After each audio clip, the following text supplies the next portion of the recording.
Hey guys, welcome back to another amazing show with Real Estate Uncensored. I have my incredible co-host with me today. I have Mr. Gene Volpe, Nick Sakis, and the illustrious Mr. Jake Wolf with me here today. We are going to be talking about all kinds of things. We're going to talk about Clubhouse. We're going to be talking about Gene. Why are you laughing? Because that's not Nick Sakis. That's Dick Crackus. Oh, Dick Sakis. Nice. Zinger. Stupid asses. He's incognito today. You gave it away. I'm hiding my retinas because you got to be real careful what you say online these days. I don't know. Can you see me? Oh, I don't think anybody can see me. We're talking about Clubhouse and all kinds of stuff online. But Gene, you were in a salty mood today. I'm still in a salty mood. Don't get it twisted. I just thought that Dick Crackus was funny. You better count this show down so we can kick it off, G McD. Oh my God. Okay, so the guys, it is a sweet dick. You're right. 100%. Oh my God. There it is. There is your intro. Here is your countdown. All right. You see that? You know the great thing about this is the fact that I can just make fun of you the entire time as we go through a countdown. That's my greatest part about this whole show. You make fun of who? You can't make fun of me. Here's what's funny. You see that sweet dick comment was made by Captain Link Juice. Well, okay, we're going to get off that topic. We got 5 seconds, guys. Grab your pens and paper. Here we go. That's fucking kill me. I swear to fucking hurts a lot. Gene Salty Volpe, how? What'd you say? How am I? Yeah. Salty. You just told everybody. Okay. What a bad mood, man. Why? I can't tell you that. I don't know the answer to it. I think here's what I think. I'm trying to narrow it down because I get these little anxiety attacks. They're not really attacks. They're like these little interrupts during the day, and I get fucking agitated. Mm-hmm. And I think today it was the result of my schedule flip-flopping like 54 times, dude. I don't know what it is. Sometimes it triggers me. My wife will tell you, man. If I'm like set to go, I got this show at 1:30 and at 1:28, these are like, we're not doing that. We're going. I just get like, and 10 things all collided at once today. I think that's what it is. I'm not sure. Well, welcome to being human. You can sit anywhere you want. You know what? I fucking feel you. I've been feeling the same way. Who is the man with the sunglasses? Who is this man? Dick Crackus. We'll go with Dick Crackus for today. Yes, it's pretty good. Yes. I felt it was something that I needed to do today because of all the crap that's going on. We got presidential changes. We got people banned from social media. We got the Bucks in the fucking playoffs. Like, when does that ever happen? I mean, it's just all kinds of things that are happening right now. That seems, I feel like I need to be in hiding. I don't know. It's crazy. Hey, you know what? I've actually been feeling the same way, but the man who does not hide from anything is Mr. Jake Wolf from Clever Lead, spelled with a K. Jake, how are you? I'm fantastic, gentlemen. You're doing well, and you deserve better, right? I was going to say, that was a different lead-in than normal. Yeah. It makes me uncomfortable. Yeah. How does fantastic make you uncomfortable, Gene? He's not wearing black today is making you uncomfortable. He's very cheerful. Yes. Yeah. But we have a lot of stuff to cover. We're going to cover Clubhouse. We're going to cover a lot of social media stuff, guys. So I'm really interested in whoever want to turn their mic off so it doesn't echo. Kind of who has dove into Clubhouse. I have been like a $2 hooker on half price night when it comes to Clubhouse. I've been going into every single room and I've been diving into it, and I find it fascinating on so many different levels. You guys give me your thoughts. I've really had some really good high quality conversations over there on Clubhouse. So I enjoy jumping in and visiting with a lot of people and sharing my experiences and helping people out. I think it's a really good place for people to go ahead and come together. And I think it's a thing. I think it's going to continue on. It is. Remember, we're all old enough. Remember those party lines we all used to get on? We're in like high school or whatever else, and we all like sit there and talk together. I mean, it feels kind of like that, doesn't it? Feel like that, guys? Yeah, like a live version of a podcast, so you can chime in on, right? It's kind of a cool concept.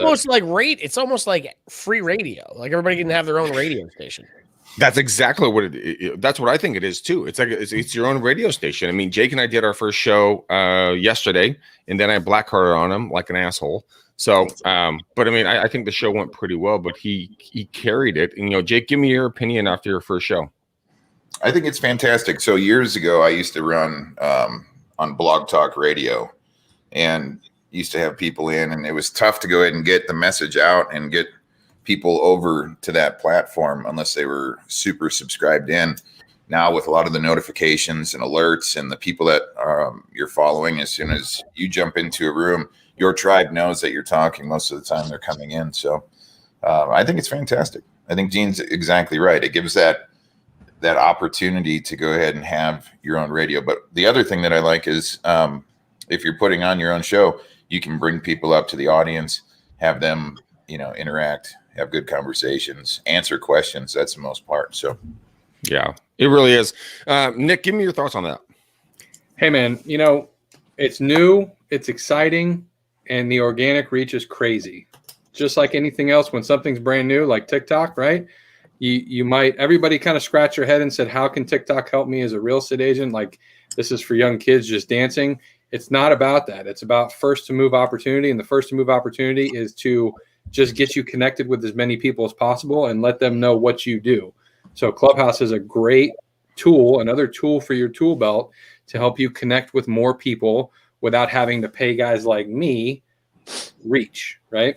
Mm-hmm. Yeah, 100%. Gene, when it comes down to kind of just the overall opinion of you, is there longevity on this? Is there legs? Is it going to be more like for any of us that remember Blab? Is this going to be just an audio Blab that's going to be here for a hot second? How would you run with this play? So a couple things. I think there's always a chance that it's it just goes away. There's always that chance, right? I think with Blab, there was a couple things that weren't working. I feel like they ran out of capital and they couldn't keep up with the server demands. That's the one thing. The one thing that's the cons. I think part of the pro is, I forget who was saying this. I can't remember if it was Nick or if it was the Sarge or even it might have been Zach Hammer. And he was saying like, it takes away all the uncomfortableness of getting on stage. So like, when we were doing Blab, people are like, I don't want to go on video. I don't like the way I look. I'm not, I'm in my bathroom, whatever. You can do Clubhouse from anywhere. And the streams are, from a data perspective, they're not as pipe intensive as video is. So there's less, you need less server power, I guess is the point. Not that they need less server power, but it's easier to manage, I think. So I think I think here's what it's going to come down to. I think they're going to grow. They're starting to grow really fast. When they open the gates and get an Android app, it's probably going to double in size. Can they handle that? And then if they get through that, can they monetize it? And I'm interested to see what the advertising looks like. Well, it's funny because I was actually on there yesterday and they were actually, I wake up and literally turn the thing on. Like I don't talk to my girlfriend and I literally turn the damn thing on. She gets very pissed about that. But I mean, the thing is that they said like they had an alert that said, hey, having a problem servicing with the amount of people on it or something along those lines. So I'm very fascinated. Jake, how if you were running Clubhouse, how would you attack this? Because I know you're very strategic. Mm-hmm. Yeah, I'm already building plans behind the scenes right now. So for all of the real estate agents, it's important to go ahead and, just like we talk about being a good informational and educational ambassador of your local community and various different things. Those are some of the same kind of rooms and topics that people can go ahead and get into. If you're hosting these rooms, it gives you an opportunity to meet people and share information and be an educator, ask questions, get involved. So that's really the direction for real estate agents on Clubhouse. Nick, wait, real quick. He just gave me a great idea. Oh no, Nick. I mean, Gene, you're not wearing your hat. You got to wear your helmet when you think. You have to wear your yellow helmet, okay? Just to make sure everybody's safe. The smoke coming out of his ears. I'm looking for something like a wig or something, but I don't have anything right now in my office. I wonder if there's an opportunity as a real estate agent to create hyper local Clubhouse content, whereby you jump on and create let's call it, for me, I live close to Newtown Square. So I do the Newtown Square dish, and you can come on and you advertise it across your channels because most of your audience is local, right? And then you just throw this thing up where you invite community members to talk about anything going on, the pipeline that they're building, the new restaurant that's opening, what's happening. I mean, I feel like that could be a huge way to get exposure if you create and moderate your own local Yeah, I'm actually stealing that idea as I hear it outside come out of my mouth, and I'm gonna start implementing that with my clients. Well, that's all I'm going to say about that then. Yeah. It sounds like somebody had the same idea. Well, the three got guys more I in the get to black share this show with, I mean, Nick, Gene, and Jake, you guys are all incredibly intelligent. I'm going to go to Nick and then I'm going to go to Jake. Nick, how would you take that and run with it hardcore? And we're not talking like pussyfooting around. We're talking like knuckling up and really, don't rocking out. foot around, Dick Crackus. Yeah, Dick Cracker. I'll piggyback off that and kind of in a very similar fashion of building a hyper-local Facebook page, right? When you used to get explosive growth, right? Not to say that it's not bad to do anymore. You still can. You just got to put a little bit of ad spend behind it to get people to see more of it. But similar things to do, right? Like Gene said, neighborhood stuff. Are you interviewing people? And if it's just audio only, and if it's on your phone, you can do it real quick. Like you're at a lunch stop or whatever, try to get the owner to come over and, do a quick clubhouse with you, right? Have local content, bring people together, but do it in an audio only format. I think it's a home run. That's fantastic. Jake, what's your take on that? Yes. Okay. And the man of many words. The man of many words. I love saying that kind of stuff to you, Gina or Greg. So yeah, it's important. So the same kind of things that people are thinking about on YouTube, where they would be wanting to opt into a video, hyperlocal information, 5 best neighborhoods, social norms, all that same kind of stuff is relevant. It's the same. It's just a different platform to communicate, and it gives good quality engagement. I think it's a thing. So I would host your own rooms. I would do some pre-show work. If you have 1-2 people, great. Don't even fret about it. Just start it, and then keep a consistent running of something, a schedule, maybe once every Friday, run a local community page and talk about things that have happened throughout the week. Do some research about the local area. If you put yourself into a position of that educational authority and you're sharing good quality information that's relevant, hyperlocal, and timely, it's a home run. So, Jake, I want to actually push this back to you really quickly. A lot of people that are going to be watching and listening to this, they're going to be like, oh my God, this sounds like such a really cool thing. Maybe I don't have an iPhone. I haven't gotten an invitation to Clubhouse. But once they get on to Clubhouse and they start getting into the rooms and everything else, they're like, oh my God, I want to start my own room, but I don't have anything to say. Where would you start, Jake? And then I want to go to Gene and Nick on this, in that order. But I mean, where would you start? You need to do some investigation into your local marketplace. Dig in. Go ahead and find out historical values of towns. Find out things that are going on in commerce in the local area. Find out stuff that's going on in the news. Find out all of the things that we experience and deal with on a daily basis, and then how it moves you personally inside of your local marketplace. Those are all things that you can go ahead and share. Even opinions on what you would do short-term, long-term, stuff that's upcoming.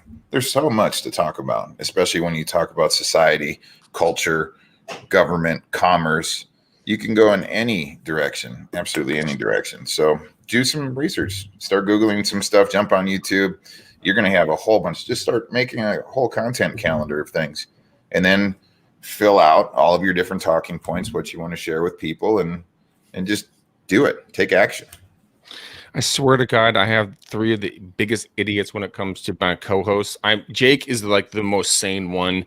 Gene on his screen has GeneVelope.dot.com for his, and then Nick Sakis is incognito. You guys are. I just saw that stuff. You guys crack me the fuck up. Why can you still not say my last name?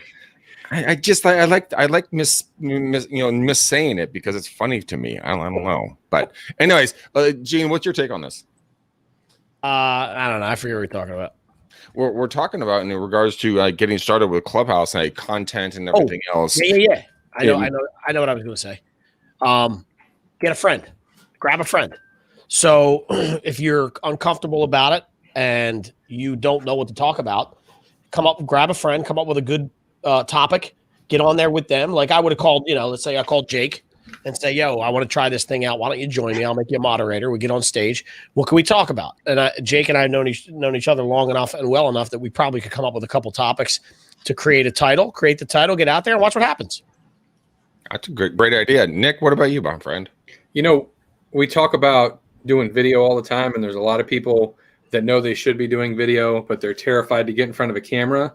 But if you had a conversation with them on the phone, they could tell you every freaking thing about the specific neighborhoods or where they work or what they do just on the phone call. And that's what this is. That's the great part about it. So like, don't overthink it. What, you're driving up to a listing appointment or you're driving up to an open house. What are your favorite things about this neighborhood that you would tell somebody on the phone as a friend or a potential client? Like, just record that stuff, blast that stuff out there. And you don't have to have your face on camera. You don't have to worry about looking perfect or anything like that. And just make it an audio clip of the knowledge that you have. You're just putting it out into the world. Yeah, good point. I mean, a lot of the times, I mean, I'll be out for a run. I'll be, sitting on the toilet. I'll be sitting on the couch, doing, in the car or whatever it's going to be. But I'm consistently, I'm consuming this content. A lot of us try to push the whole like Alexa, and I'm holding my Alexa right here, which is unplugged, by the way, because it's. You just turned mine on. Thanks, Dick. Alexa, call Greg McDaniel. Yeah, I'm all messed up. My phone rings. But my thing is like, this is such an easy app and so free to use that I don't understand why people wouldn't use it. Jake, why would someone not use this app? Why would someone not use this technology, in your opinion? I don't know. If you're in real estate, get in there and start creating a community page. I know. Why would they not? Some people don't take the actionable steps necessary to succeed at a higher level in their business. So also, Dick Crackus, go ahead, tell the other reason. If they have a flippin' Android phone, they're a Samsung fanboy like me, or as I like to say, a grown ass adult, a grown ass man that likes options, right? Yes. Then you have to borrow your stepdaughter's iPhone. Look, I had to. I stole my daughter's iPhone. That's how I'm on it. Yeah. You guys are retards. I love you. Guys, give me your thoughts and theories in regards to social media and where this is going, because this is an interesting trend. And when it comes down to marketing, I want to get really serious. Yeah, we fuck around a lot on this show, and we have a lot of laughs and everything else. I'm going to start with Jake, Gene to Nick. Is this a trend? Are we switching away from video? Are we just compounding on top of it? Or can we blend these two together? Can we be on Clubhouse and also be filming live and then stream it dually streaming? Jake, where in your opinion is this going? Yeah, so I'm very strategic coming into 2021 this year. So the whole game plan is really upping everybody's game with YouTube, optimizing everybody's channel full tilt, taking 20, 30, 40 different high traffic videos. Everybody's going to be shooting those. We're going to be getting them onto the website. We're going to be putting paid advertisement behind these videos, retargeting, remarketing, and we're going to be creating more attention on Clubhouse, utilizing some of the exact same topics that we should be shooting in video. Ultimately, it's about getting into the stream of communication so that you are more brand aware for your business. And that's really the whole game in many different industries. It's about making sure that you represent yourself and your company, your journey, so that your customers know exactly what to expect. And then getting that information out into the flow of communication where people are, where attention is. Nice. So, Gene. I love what Chris Stager just said. My man just bought a refurbished iPad for the app. That's great. So I'm going to take it a different angle than what Sarge just did. I'm interested to see. I think, today, without getting us banned, today's a big day in our country, right? Yes, let's keep this very blasé. No. You're, believe me, I have no opinion one way or the other. It's not, but regardless of the side you're on, the inauguration is a big deal. I'm curious to see where policy takes these social media apps in the next couple of years. There's been apps that have been banned. There's speech that has been barred. Like, there's a lot of things that are going on. So I don't know what the powers that be have in store for this Clubhouse app. I mean, it could end up being that there ends up being a room that's created that has some content that the people on Amazon don't like, and they rip it off the internet. I mean, I don't know. I'm curious to see what this the section 237, I think it is 230. Thank you. This what happens with that over the next couple. We're in a unique time where we're going to be tested. I think people are going to be tested. I think Silicon Valley is going to be tested. I think some of these startups and come ups are going to be tested. And I think it's possible that in another year or two, the landscape could look a lot different than it does now. And I don't know what that means, but just keep your eyes on that. Interesting. Nick, what's your thoughts on this? I know you're just an internet genius. So, I mean, kind of what's the vibe behind the scenes that none of us really know? Yeah, I think it's kind of been going on for a while, right? It's brought to a head right now because of the election and everything going on. When somebody like, Trump can be banned from social media, it gets a lot of attention and people really start to say, hey, what's really going on here? But somebody like me who's been advertising, let's pick Facebook because that's still 90% of what we do. Not 90, maybe 75. But it's been a long time where you can't say certain things or you just get completely X-nayed, like without even no question, no nothing. If you don't follow the community guidelines.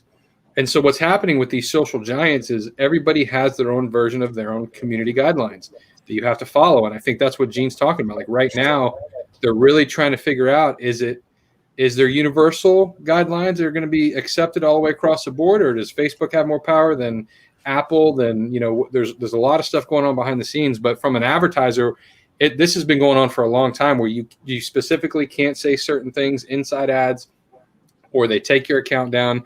They ban you from advertising on the platform or having a personal profile. So it's always been kind of like walking on eggshells. Now it's just a little bit magnified. But going back to what Sarge said, I think he had a really good point, and this is kind of an overall strategy that we've kind of pivoted to as well in the past year or so, is pick a home, okay?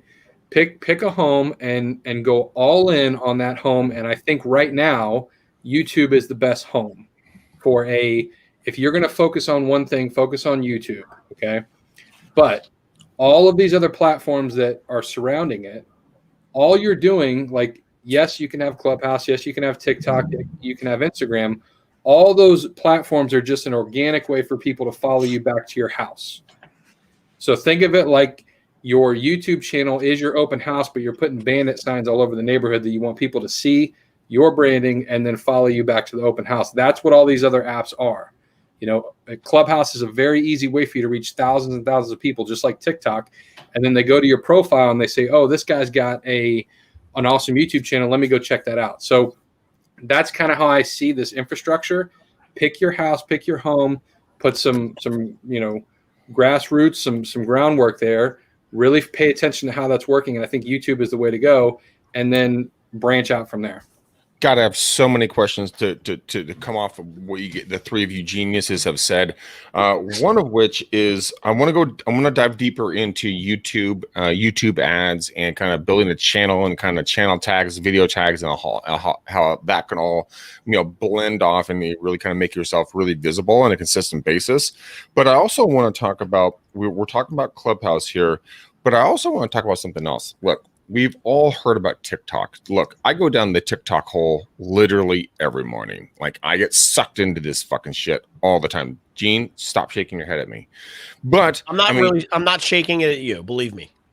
But there is some validity to it. I mean, Alyssa, who's been on the podcast before, guys, she has 300,000 to 400,000. That's 300,000 to 400,000 people that are watching her on a consistent basis, and she's getting deals from it. Jake, I want to kind of start with you here. Is there validity, in your opinion, with TikTok, and how can you parlay that in the Clubhouse? How then can you parlay it in Facebook and Instagram and Twitter and everything else? I mean, can you share this information? Is there something that you like about it, or you're just kind of like, that's a child's game?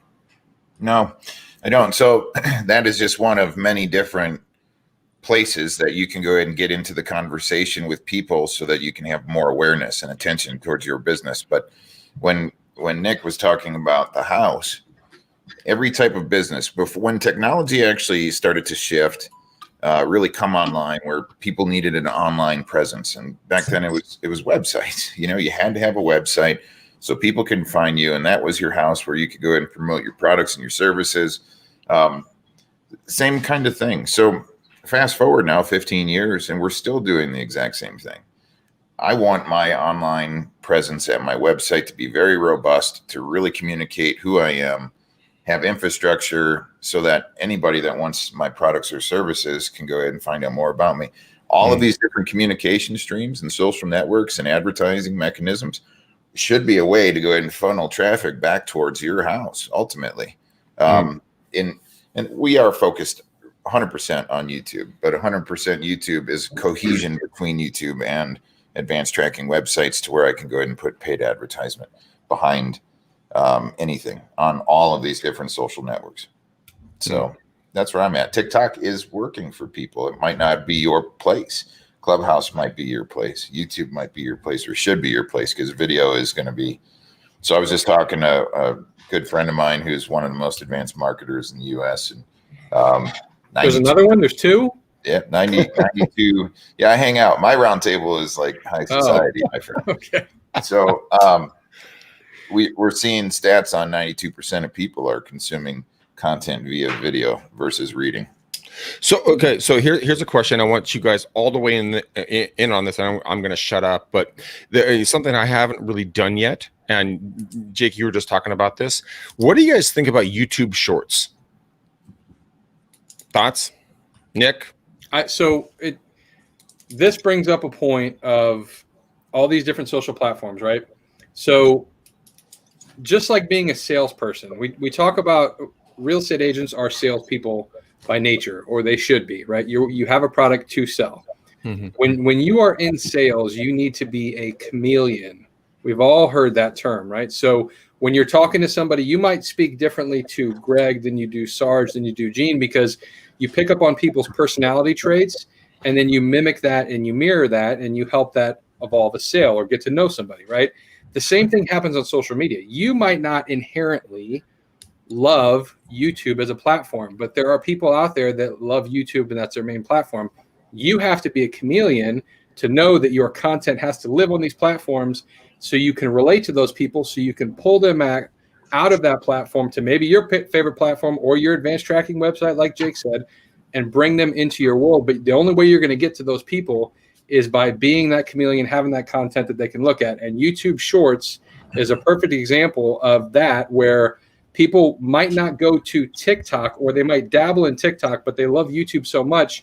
When YouTube has the short, they're gonna be on YouTube more, because now it's just, I'm familiar. Just the same way Amazon works, where you're gonna pay $9 for something on Amazon that you could get for $7.50 on Walmart.com, but you buy it from Amazon because it's familiar. It's your place. It's your platform. YouTube Shorts are the same thing. God, it's so true. I want to dive deeper. I want to say the same exact thing he said, just coming from a different angle. First of all, why wouldn't you try it? Right? Like that. My big thing is always go for it, try it, see what it yields. You may find out there's a gold mine there, right? Like, well, you got to have 1,000 followers, I think, first. Oh, we'll get there. Oh, I didn't know that. Okay, so get there, right? The other thing is going to be, my strategy has been what Nick's was, except in reverse, which is give the people everything so that they can consume your content on whatever channel they like. So in other words, I always say this to agents, like if you send out a mailer, a physical mailer, that's great. You're probably going to pull leads from that at some point, if not right away. But there's going to be a majority of the people that throw that shit right in the trash. If they catch a YouTube icon on that and they go, oh, I didn't know Nick had a YouTube channel, I'll consume his stuff there, but this stuff is for the birds. He throws it out, and they go jump on and visit him on YouTube. Now he's got their audience. If he didn't have a YouTube channel, he's missing out on that. So one of my things is always, we try to get our folks on as many avenues as humanly possible, so that when we present our content to a user, they can select which channel they want to view us on because of their comfort level with it, right? So that's kind of what I think is, like, try to be as everywhere as you can. By the way, Another thing that I think people miss a lot is to cross market. Make sure your email signature has the links to those channels. Make sure that information goes out on your mailer. Make sure your mailer is crisscrossed and you use on your newsletter. And that newsletter is stuff you can promote on your social. Like all these things need to mesh together, but they all have that same goal, which is capturing somebody's eyeballs. That's fantastic. I'm literally writing that down as we speak because I think that's something that I've missed 100%. Jake, you've been quietly sitting in the back as you usually do, and it really creeps me out when you do that because I know there's a shit ton of things going through your brain. So give me your thoughts on this. All of these tactics and all of these strategies are absolutely necessary. We have to take actionable steps forward, ladies and gentlemen. You just have to choose your lane and start adding to it consistently all the time.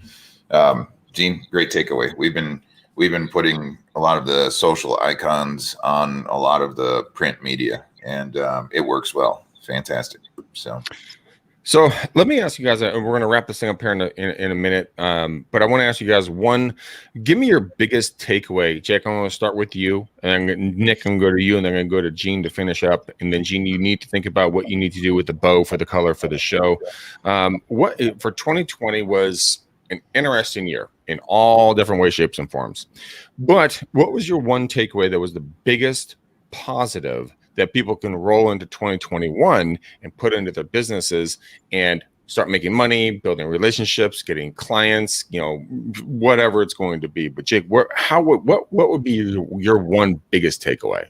Yeah. So I saw people who didn't market, and then I saw people who did market. And at the end of 2020, they were on top of the hill. People made a conscious shift, and it was amazing to me. In markets that are tumultuous, times where there's high energy, things are stepped up. Your customers need you more so than ever. And if you're that pillar of strength, people will come to you versus go to your competitors. So take action for your business, ladies and gentlemen. Double down. Video is going to win the day. Yeah. Great takeaway. Nick, what's your takeaway? Here's what I love that happened in 2020. It greatly accelerated what was already inevitably going to happen in 10 years, but just happened in 1 year. Okay. So everybody who said social media is not my thing, video is not my thing, I don't even know what Zoom is, I would prefer not to ever do a Zoom consultation with a client, woke up and said, holy shit, I got to learn this stuff and I got to do it and I got to implement it. And there was so much communication, even though we didn't see each other physically, we actually communicated with each other virtually more. So we might have been socially distant, but I think we're building a lot better relationships through Zoom, through Facebook Live, through all of these mechanisms. And it forced people to do business a different way, but it's better. And I think if you talk to people, they might be upset in the beginning about change, but in the long term, it's like, hey, I'm not traveling 2 hours to go to this listing appointment anymore because now it's the norm to hop on a Zoom with somebody. And I just got 2 hours more time with my family because now I'm doing these Zoom consultations. And I absolutely love that because for me, one of the biggest things to focus on just in general is time, right? How can I save you more time? How can you implement more things in your business to get more time to do all the things that you love? And I think this new virtual world has been accelerated, and I think it's a great thing. Love it. Gene, what are your thoughts? These guys said some great stuff. Sarge is right on the money with the whole marketing thing. I think the killers doubled down, and people that are going to end up suffering for a little while are pulled back a little bit, right? And I think that probably there's probably going to not be a lot of coincidence in that. I'm 100% on board with Nick, which is I've been using Zoom for 5-6 years now. I am on social media all the time. I love the fact that I can hold 6 more meetings a day now without having to leave my house. I love the fact that my aunts and uncles are more functional on stuff like house party, so we can get together with everybody. Even, I mean, it's not as great as what we used to do and hold the parties, but it's still a thing. But here's what I'm going to say, and I'm going to curse. So if you have your kids around, plug their ears right now. It's fucking real estate uncensored. There you go. But you know me, I don't use the F-bomb a lot. One of the things that I took out of 2021 is there are a lot of good motherfuckers out there. And just an example that comes to forefront is this whole Barstool Sports Fund, right? I just think that there's people out there that I started to really notice that are doing the right things and that genuinely care about people in their circle. And if you take a little bit of extra time to weed out the bullshit and follow the right ones, your life is going to get better by default. There's some good people out there, and it was I think people that were more reluctant to shine through on social media a year ago really use that as a platform to do good things for people. And I think for me, that's one of the absolute top 5 things that came out of 2020. Dude, you guys have incredible content. Guys, if you're not following Jake Wolf over at Cleverly, spelled with a K, spelled very cleverly, so nobody can find him. I want you to reach out to Jake. I want you to, to Gene Volpe at GVI Media, Nick Sakis, Sakkis. I want you to reach out to him as well. Guys, these guys are geniuses when it comes to marketing. They're some of my closest friends. And the funny fucking thing, I've never met them in person. That's the weirdest thing about it. Catfish. We're fucking Catfish City right now. So true. So true. But I'm honored, and I'm really glad you guys asked me as well, kind of what my takeaway was. And I really appreciate that from the 3 of you when you guys asked what do you think? What do you think, Greg McDaniel? Don't give in to him, Sarge. So I'm kind of dovetailing on kind of everything you guys are talking about. But the one thing that I've taken away that I'm seeing absolutely tremendous marketing value on is doing stories. My good friend Monica Weekly, Coach Monica, she has a company called Ghost Poster. It's $200 for the year, and she'll email you every morning at 4 a.m. with some funny thing you can post on your Instagram and Facebook stories. One business, one personal. And when I interviewed her, and you guys may or may not have heard that interview, but when I did that interview, I was like, on the post show, like, dude, Monica hooked me up. I'll totally be down for that. And so she got me an account, and I started posting. I was astonished, let's put it that way, of the response. It took a month or so, but it wasn't too long. I would do one personal post and one business post a day on each account, right? And so 4 posts total. I doubled each one of them. And the visibility went from like a couple hundred, like 200, 300 views on my stories because I wasn't really serious about it, to 6, 7, 8, 9, 1,000, 1,500, 2,000 views and change in regards to the what people were watching, because 1, they were seeing me as a human. 2, they were seeing me as still selling real estate. Because my biggest thing is that a lot of people are saying like, "Oh my God, Greg, are you still selling real estate? Are you just doing this podcasting thing? The articles and all this other stuff?" And I'm like, oh, fuck. Yes, I still sell real estate on a consistent basis. God damn it.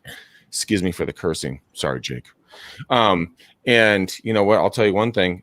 People have been reaching out to me. I've been having much more interactions with folks doing that. So that's my takeaway from 2020 is get involved in the stories, be a human. And then the biggest thing from that is then once you get the interaction, the people watching you, then you DM them back and say, Jake, Gene, Nick, hey man, thanks for watching all the crazy shit I'm putting out there. How are you doing? And now this is a second job. Don't get me wrong.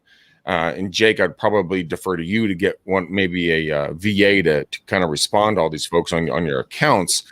But I'll tell you, the communications I've had with people has been astonishingly good. I mean, like we're talking like next level. Like I have 3 new listings coming up after I said I'm trying to retire out of doing active real estate. And everyone's like, "Oh my God, you had to sell my house." I'm like, fuck. All right, fine. I'll sell your house. God damn it. Sorry, Jake. But you know what? I'll tell you one thing. It's just doing small things. Nick, Gene, Jake, phenomenal takeaways. Start implementing anything that you guys feel that would be the best for your business. Gene, you want to say something? No. No. Okay. Well, fuck you That was too. very good, Greg. Greg, you just solidified the preference that we were talking about, right? I mean, you did a great job. Thank you, gentlemen. I love each and every one of you. All right, Gene, Jake, Nick, guys, I need 3 colors for the bow for the show. Let's go. Salty white. White. Black as night. Oh, I was gonna go black. I'll go green. All right, there it is. You got to rhyme though, Nick. Yeah, he screwed that up. Yeah. Oh, my bad. I don't know. We totally. What rhymes with Graham? I have a hood on, but I'm not a rapper. Yeah, but you are the ever shrinking man, so that's the most important thing. Nick is, guys, if you haven't been following Nick has lost 130 pounds. 30, nailed it. Yep. Thank you. Yeah, knew I am a stalker. That's in a good way. But yeah, Nick's lost 130 pounds in the last several months. Incredible transformation. He's a true inspiration for anybody who out there in business. Jake is a 100% just one of the best human beings on planet Earth. I would ride or die with this man till the end of my days. Gene is my evil bald ninja, my cohort, my ride or die buddy as well when it comes to podcasting and everything in real estate. Guys, I appreciate you. We thank you so much. We were putting a white, black, and you said green, right? Green? Yeah. Green bow on this show. Guys, thank you for watching. We can't do this without you. If you guys are first here, please go to anywhere you guys do podcasting and listening to us. Give us a 5-star, not a 2-star review. Do a comment on any of the content that we put out there. Helps the algorithms get the information out to other folks where the people can hear us and benefit from the free information that we're putting out there. This is the Marketing Roundtable. My name is Greg McDaniel. This is Real Estate Uncensored. And I will see you guys on the flip side. Until next time, peace out, ninjas. We gone.